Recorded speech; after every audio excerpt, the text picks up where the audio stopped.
এই যে আমার শানু, শানু টুকি, দেখো শানুকে দেখতে আমাদের শুনু এসছে।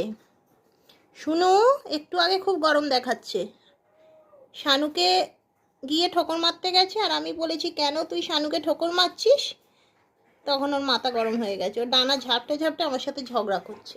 শানুও কম রাগি না বাবা, শানুও মাথা ব্যথা গরম করে ফেলছে। শানু বাবা আসো আসো আসো, কেন গা পরিষ্কার করতে ব্যস্ত।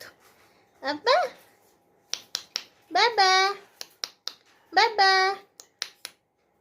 এই যে শুনু পালাচ্ছে, শুনু পালাচ্ছে। শুনু এবার যাচ্ছে ককটেলদের ঘরে, ওদের ঘরে কি আছে না আছে দেখতে গেছে।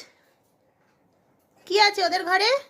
ওদের ঘরে কি আলাদা খাবার দেওয়া হয়েছে কিনা চেক করতে গেছে। বাবা কাণ্ড দেখো, ওদের ঘরে দোল খাচ্ছে। শানু তুইও শেখ শুনুর মতো দুধ। তুমি এটা পা তুলে দিচ্ছ, পা তুলে দিচ্ছ তুমি। আহারে বাচ্চাটার ঘুম পেয়েছে গো, গুঞ্জ গুঞ্জ গুঞ্জ গুঞ্জ, শুয়ে পড়ো শুয়ে পড়ো, ওলে বাবলে শুয়ে পড়ো। গুড নাইট গুড নাইট, এখন গুড নাইট হয়ে যাও, পরে খাইয়ে দেবো বাবাকে। দেখছি শানুটা হাই উঠছে গো। ওই যে ততক্ষণ এটাকে দেখি, এই যে বেরিয়েছে। কি ব্যাপার? আর এনারা ফ্যানের ওপর হ্যাঁচো হ্যাঁচো করছে, হ্যাঁচো হ্যাঁচো।